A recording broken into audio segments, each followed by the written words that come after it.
This is KBVR Corvallis from my home studio and in Corvallis, Oregon. This is Chariots of Curiosity with Sami Al-Abdrabbuh.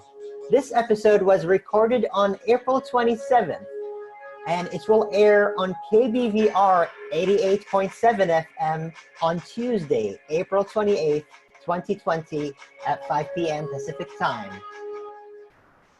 This show is for you if you are a curious being, a wanderer, a questioning child of any age. This show is not only for those who have been diagnosed with passionate curiosity syndrome, it is for you, for everybody. Welcome everyone, I'm your host. My name is Sami Al-Abdrabbuh and I'm very excited for this new episode on KBVR FM. And Chariots of Curiosity, we are a show that explores so many exciting things. And today we will be talking about business response to COVID-19, adaptation, recovery, and transition. And here we have our guest, Andrew Chrostowski. And I'm sorry if I butchered your last name. Welcome to the program. And how do you pronounce your name? Thanks, Sammy. It's great to be here. Andrew Chrostowski, and it's a pleasure to be with you today. It's really an honor to have you, and I'm really excited for this episode. Andrew is a senior executive with deep experience in developing teams and strategies that enable innovation, growth, and profitability improvements. As an ACD, which is National Association of Corporate Directors Certified Director, Qualified Technology Executive, and a founding executive member of the Digital Directors Network, he strives to improve board performance and digital governance excellence to shape and secure the digital future for everyone. He currently serves as the board member on the finance committee for the Rogers Group and the chairman of the board and acting CEO for RealWear. Before beginning his civilian career, Andrew served 9 years as physicist and program manager working on satellites and command and control communications and intelligence systems, C3I. He has held positions of increasing responsibility with Hitachi, Warner Lambert, Pfizer, Energizer, Goodrich Aerospace, UTC, Tyco, and JCI. He holds 2 undergraduate degrees in engineering physics from Oregon State University's honors program, where he was distinguished graduate of Air Force ROTC. He has a master's degree in systems management from the University of Southern California Institute for Safety and Systems Management, and later completed a certificate of professional development at the Wharton School of the University of Pennsylvania. Andrew, this is an amazing resume, and I want to get started with a very easy question and a lowball question. What is the best campus in the universe? Hey, I couldn't say I had a better chance to do anything than Oregon State University. Go Beavers.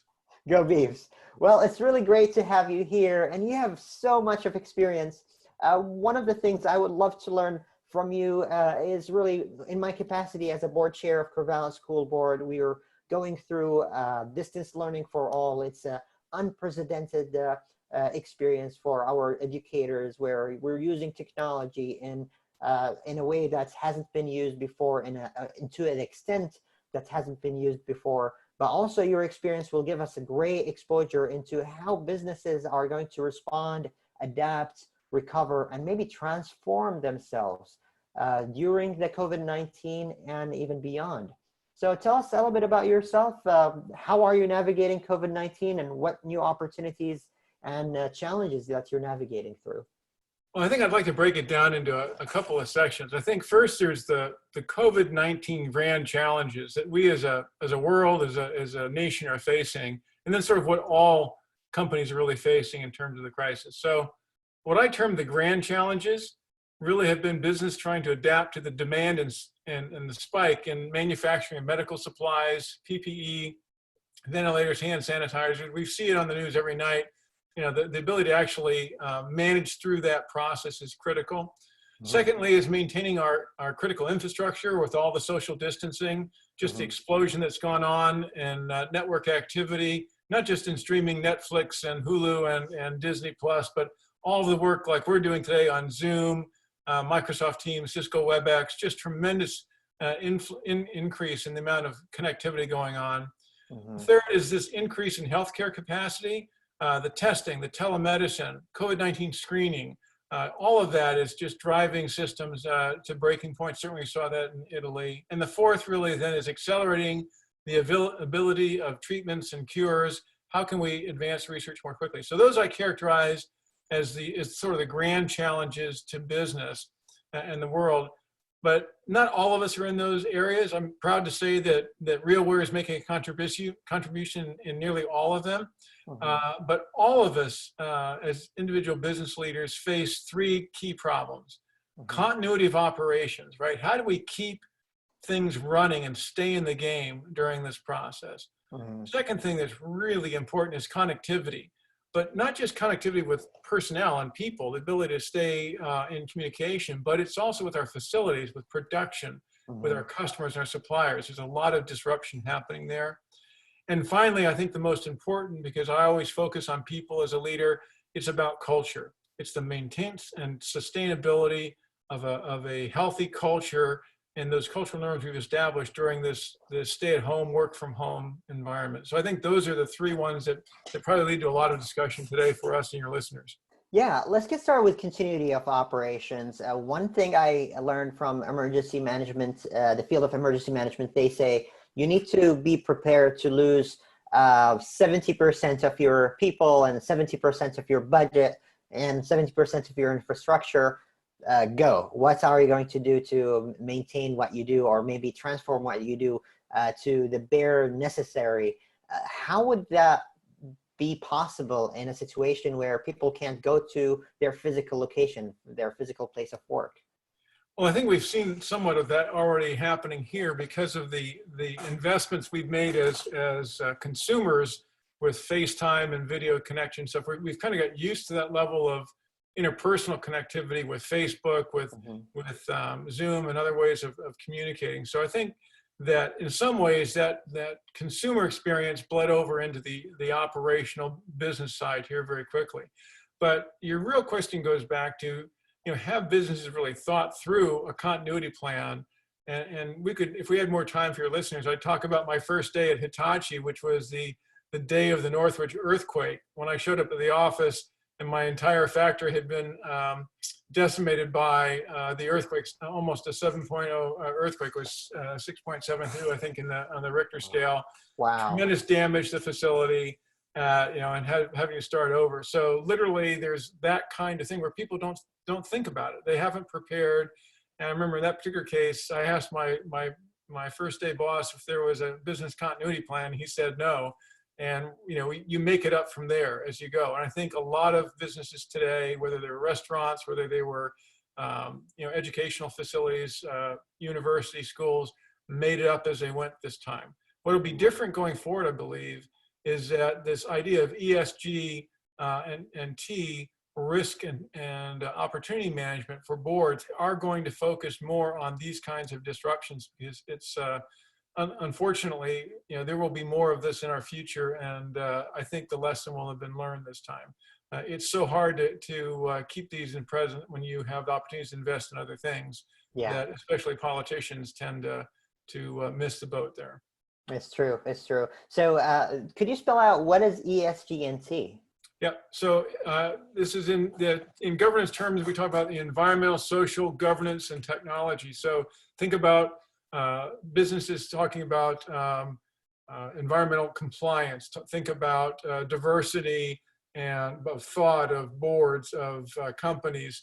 It's all of those social constructs. It's the idea that business is not just here for profits and the shareholders, but represents the interests of all stakeholders. So we're talking about customers, shareholders, employees, the environment, the communities, that broader concept of what is business about and how do we maximize return on that ESG and T environment. So I think it's a recognition that the world we live in is more complicated and more interconnected than it's ever been. Yeah. So one thing when we were preparing for this talk, we talked about the connectivity aspect and telepresence. Now, personally, I've done telepresence for a while. I've done it 8 or 10 years ago. with the corporates in General Electric, where we would have a WebEx and we meet with people from different continents. And with my startup, when I moved from one place to another to meet with a team of 2. So it was there, and some people used to do it some of the time, or most of their time. What's different right now, and what's going to be different in the next month, 2, or probably years to come? Great question, Sammy. First of all, I think I have a few years on you, so I can go back to when, the first of these systems took up a good size of the room, right? Someone would have the size of a very large TV with screens. It would be dedicated, and people would try it for a while. The quality was poor, the audio was bad, the video was worse, it was glitchy, it was hard to connect. And ultimately, most of those rooms ended up being very big investments by companies and ended up being used as a storage closet as we went forward. Wow. So I think part of what's changed here has been just the degree that the technology has matured, right? There's now good bandwidth capability, even down to at the employee's home, just not just at the business, et cetera. The technology's gotten easier to use. It's truly now, my 93-year-old grandfather there in Corvallis, I FaceTime with him. It's a single button push. He answers it. We're video FaceTiming together, right? It's just been made easier. And so when you take those barriers down, you create a lot more of that sense of using it. And so this experience culturally as consumers has made it now more readily adaptable for business purposes. And now people have to do it. We have our teachers who have to teach their students through the telepresence or the video conferencing tools, record their study plans for those who can't really have the infrastructure to access the live streaming or the live meeting. And that's something probably is temporary, but is it going to be temporary? It's a great question. I think that when I look at this, I see a state change. I see the change of telepresence, the age of telepresence really happening here in the COVID-19 experience. So, if you think about the history of teleactivity, right? The telescope followed by, the telegraph with data, then the telephone with voice, and further you get into sort of the telephone and then television. And now we've got this idea of telepresence that's finally gotten here where the argument had been in the past, you had to make a case for remote expertise coming together in this way that was both useful and easy and productive. And 3 things have kind of come together during this COVID crisis. One is this whole idea of the connectivity. People have been able to connect very quickly. I know major insurance companies have shut down 19 call centers and transitioned all of those workers to working from home, and done that with millions of dollars upgrades in their network infrastructure in the previous year. They have gotten security. As a member of the Digital Directors Network, I talk about cybersecurity and digital threats all the time. The bad guys are really moving in during this work from home crisis and trying to drive limitations. And then the third thing has really been in terms of not only have you had to get connected, stay secure with your data and your compliance, but then also be productive. And so now the tools have been able to be there. Microsoft Teams, Slack, Blue Jeans, Zoom, all these things have allowed people to work more productively. And what's unique about RealWear is that RealWear has then taken that to make the industrial connected worker with the HMT1, the helmet mounted tablet, which allows a hands-free experience, voice only, for industrial workers to have that same knowledge management connection that a worker would have from their home in the office, in the field, in the factory, on the oil platforms in the Gulf, whatever. So that's what's changed, right? It's this whole idea that now there's a way of doing business that has opened up the minds of management. And for those who are listening to us over the radio, I would like to describe the baseball cap that you just held. It looks like a baseball cap, but around it there is an attachment with a camera I see and overhead display from one side, similar to the Google Glass, I would say. What's kind of an advantage would that have over a Google Glass or over an iPad? It's a great question. So the way to think about the RealWear product, and we make two. It's a helmet-mounted tablet, HMT1. One is industrial and ruggedized. The other one is actually the only wearable computer in the world that's inherently safe, that can be brought into an explosive atmosphere.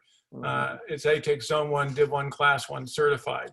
What you think of here is Google Glass is a delicate device that's used, it's very short battery life. This device, you can drop it on the concrete from 6 feet in the air. You can wear it out in the rain. You can use it for 6 hours or 8 hours on a full shift. If you're out there, it's got hot swappable batteries. It's designed for the way workers work in the industrial area. So you saw me with a baseball cap here. Most of our customers wear it clipped to a hard hat when they're hanging off a platform up in the air for a wind turbine, or out there on the oil platforms, or in the factories, et cetera. So it survives in the kind of environments that more fragile devices that may have applications in the office or in some light warehousing applications just simply can't hold up. That's beautiful. And one thing I can see as an advantage there is that telepresence is not necessarily in the offices that we're sitting in right now.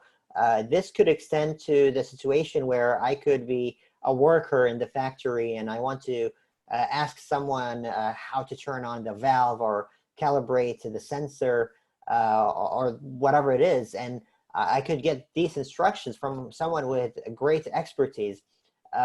Is that possible in other fields other than industrial? And we talked about COVID-19 and how that could add an advantage, actually. Sure. I mean, I think the idea of this telepresence brings into the whole concept what we call remote expert, right? Remote assistance. And there's two things that have to happen for that to be effective. Number one, you have to have that connectivity and the connection that we're now, like you and I are doing this interview here on Zoom today. But then you also need a device for the person in the field to actually do the work with their hands.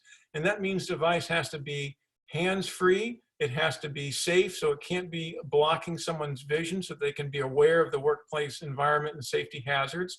And then they have to be able to have the ability to then guide them through the work. So we have a broad range of customers using it, from literally the surgical suite to automotive manufacturing, to pharmaceutical trials, to out there in the oil fields, to just about anything you can imagine.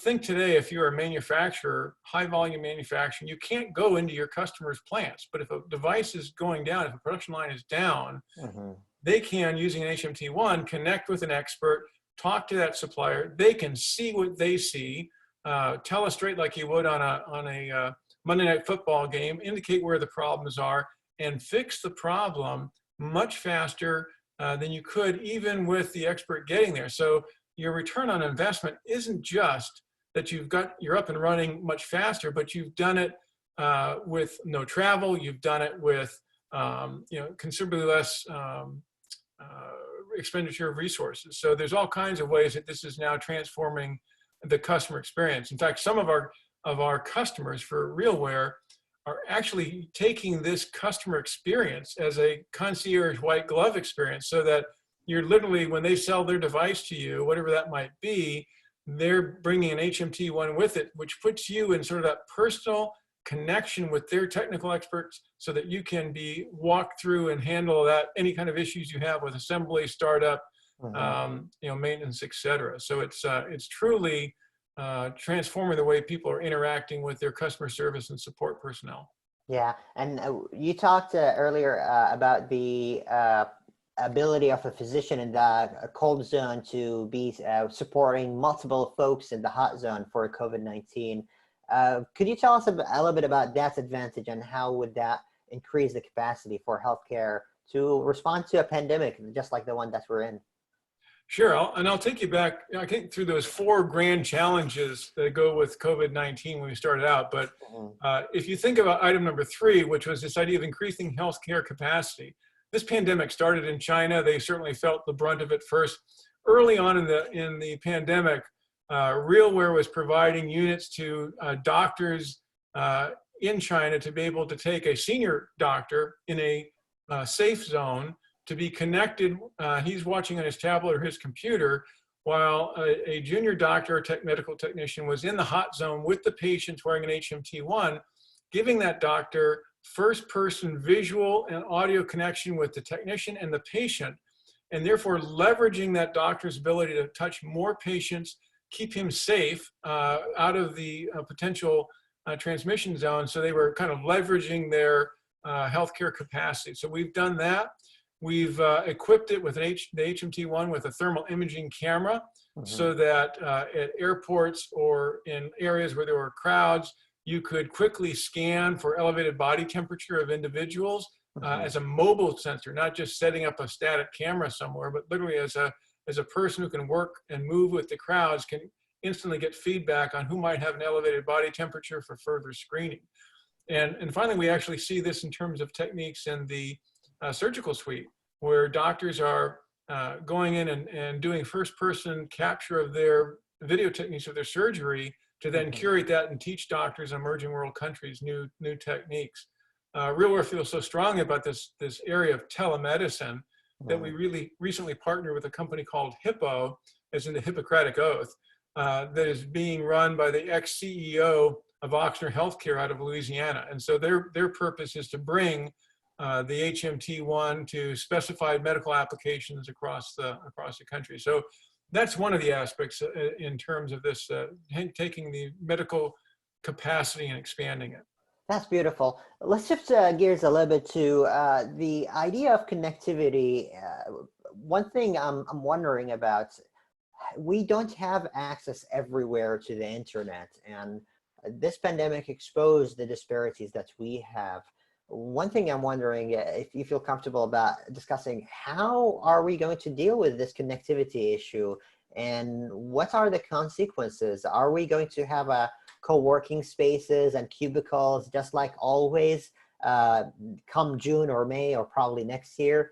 Or is there going to be some transformation on where we connect with each other when we need to meet and do our day-to-day business? Well, there's a couple of questions there and a lot of cultural implications. Let's try to unpack it a little at a time. First from the point of view of, is this change going to be permanent? I think there will be a snapback, like anytime there is a major cultural perturbation, you get some degree of snapping back after it's over.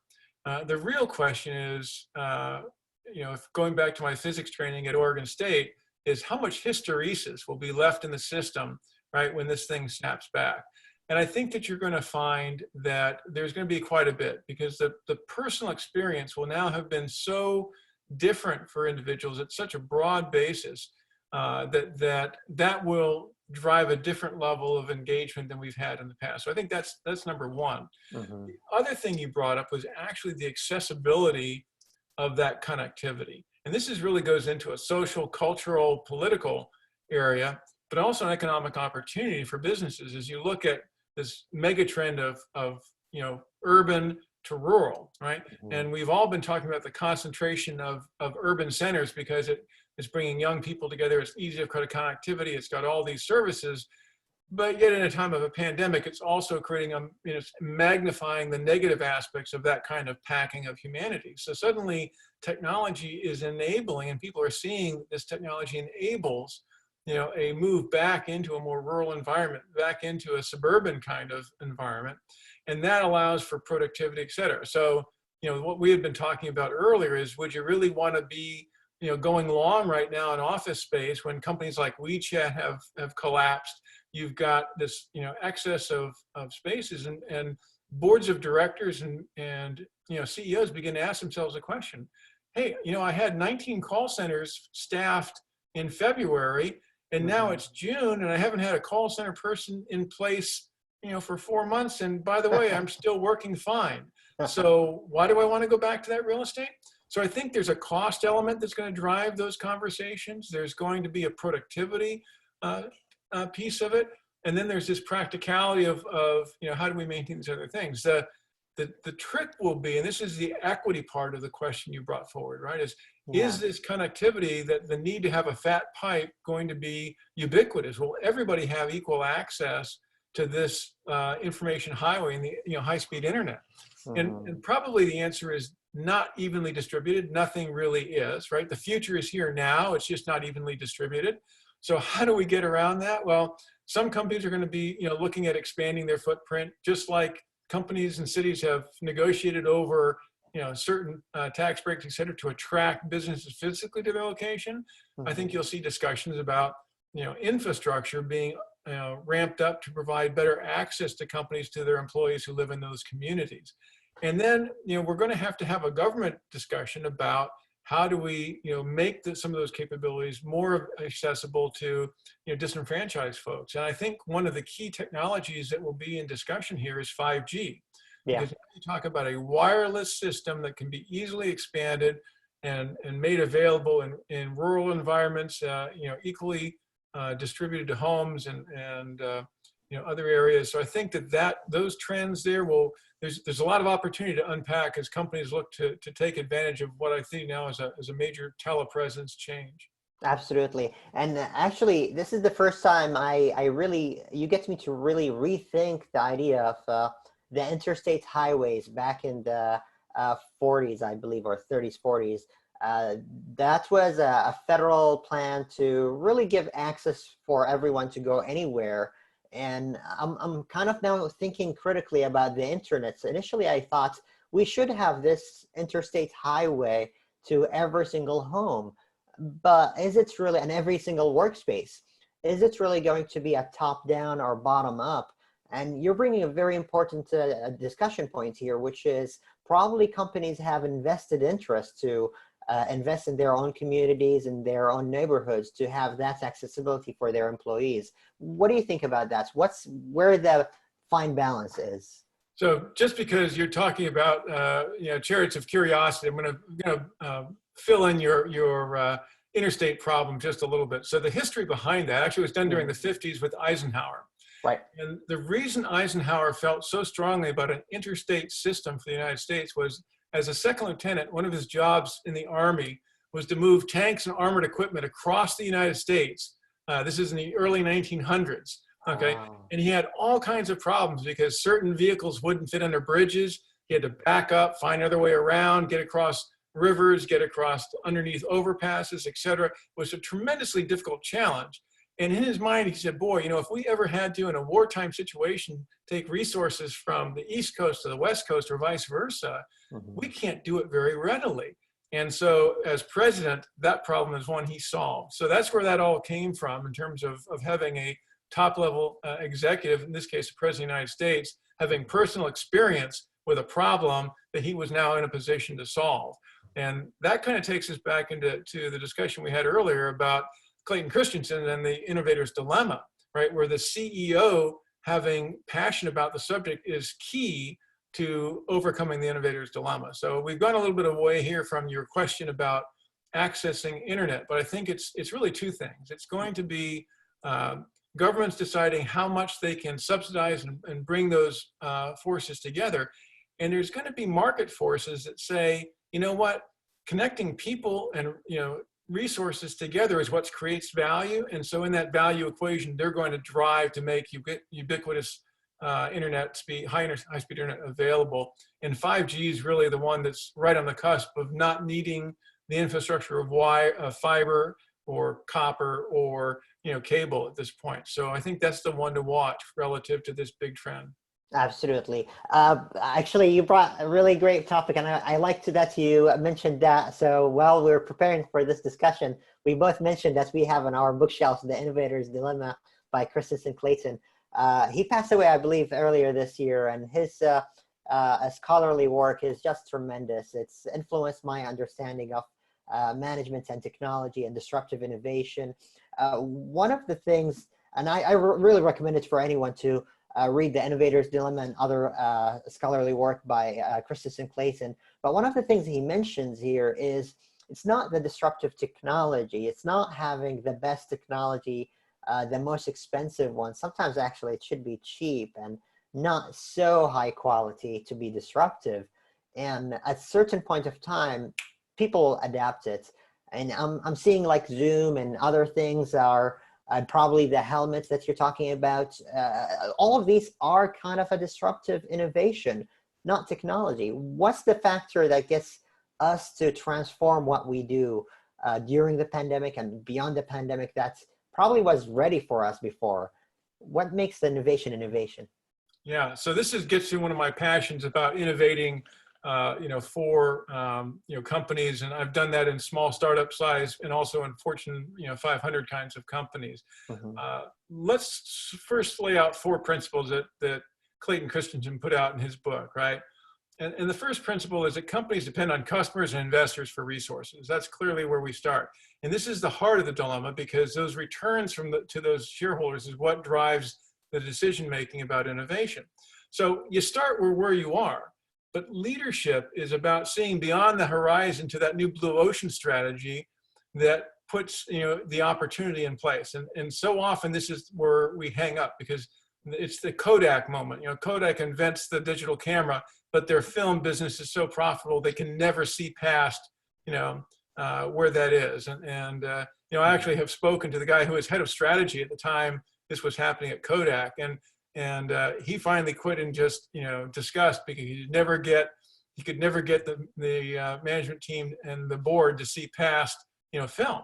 Wow. The second concept really that he puts out is that small markets don't solve growth needs of large companies. So when you invent a really interesting disruptive technology, it's just not big enough yet to bring the attention. So this is I think of a flywheel, right? The big high energy flywheel is doing its thing and creating the value engine for the companies. And meanwhile, innovations is real tiny little flywheel that's spinning very fast, but not going nearly anywhere. And so when people begin to make decisions about how they're going to allocate resources, they tend to give it to the big flywheel, the engine of returns. Mm-hmm. The third thing is that existing markets can be analyzed like crazy, but emerging markets can't. So let me take RealWear, for instance. 4 years ago, as RealWear is emerging as an idea under the founders and people like Andy Lowry and Chris Parkinson and Sanjay Jawar were bringing this to market. You couldn't say, hey, what's the industrial connected worker knowledge management strategy, right? Where's that market? It didn't exist. You had to go out, and for years we've been educating those industrial partners, the Honeywells of the world, the Walmarts, the Colgate, Palmolive, BMW, Porsche, all these guys at Ford, we're talking to them about how much more valuable things can be as a connected industrial worker. But the first thing is you got to kind of convince them, because they go, well, I haven't had that yet, and I've been doing okay. So you couldn't analyze that demand level. What happens when you get an event like COVID-19 is it then drives everyone to adopt those technologies to adapt to the new realities, and then you get you kind of have that artificial tailwind that helps you cross the chasm of adoption. So that's the third principle. Mm-hmm. And then finally, this is the one I embrace at both a professional and personal levels, this idea that you have an organization's capability is defined by its disabilities, right? And so I translate that to simpler words. It's that your strength is your weakness as a human being, right?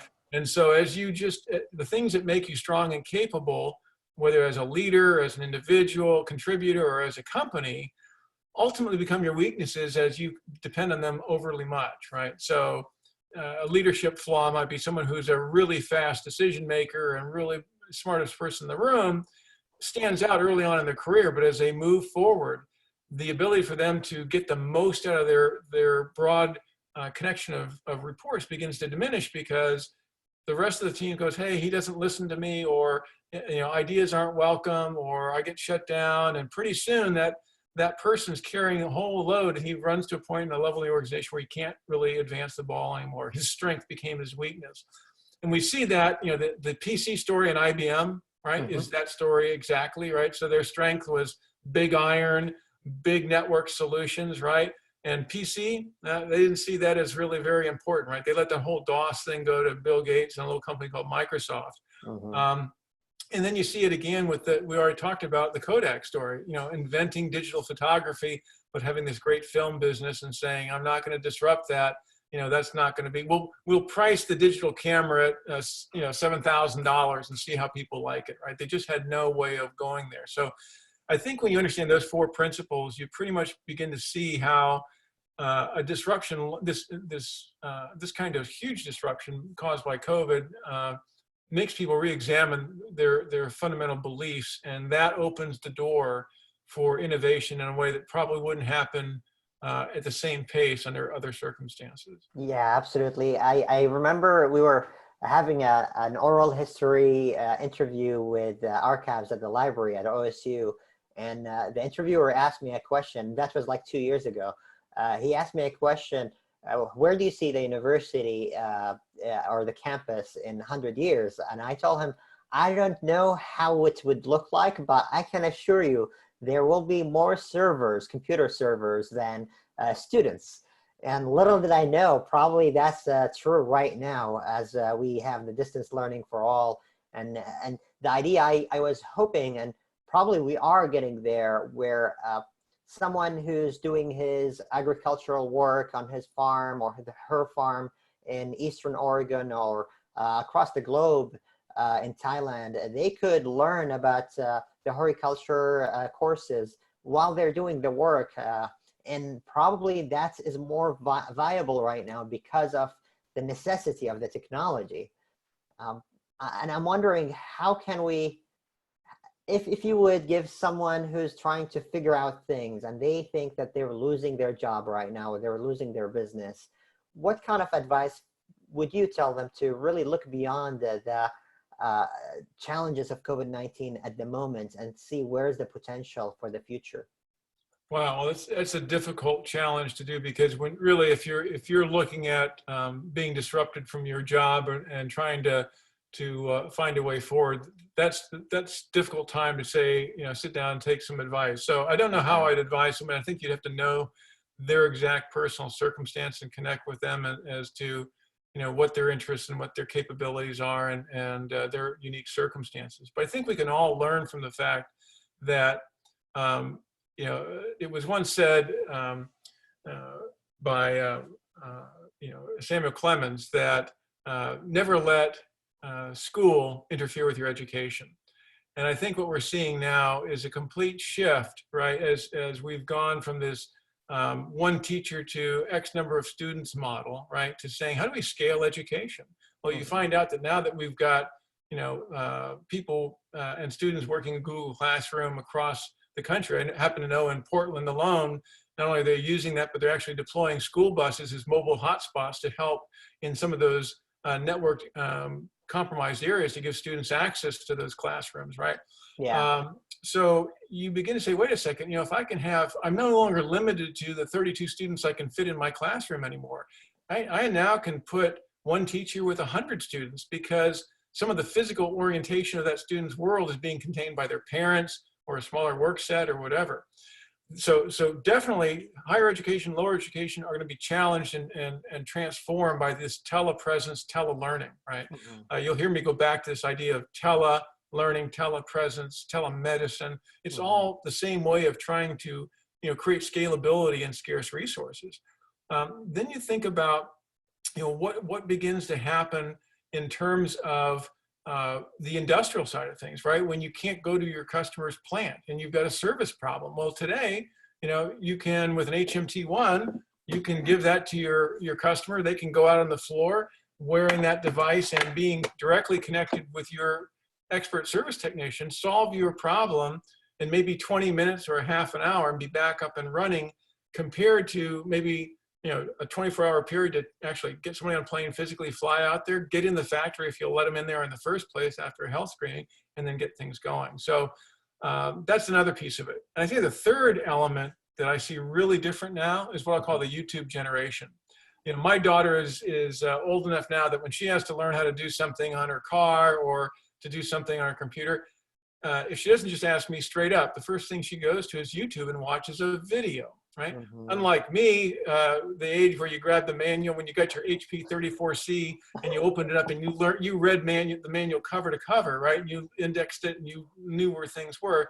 Today, RTM. Yeah, people today want to just say, what's that data snippet that I need? I just need the 2 minutes of that video that tells me how to open the case because I can't figure it out. And they go to YouTube and they figure that out, right? I did that this last weekend to defrost a freezer unit that had failed in at home. I had to go out and find out how to get to it, and so what do you use it to, right?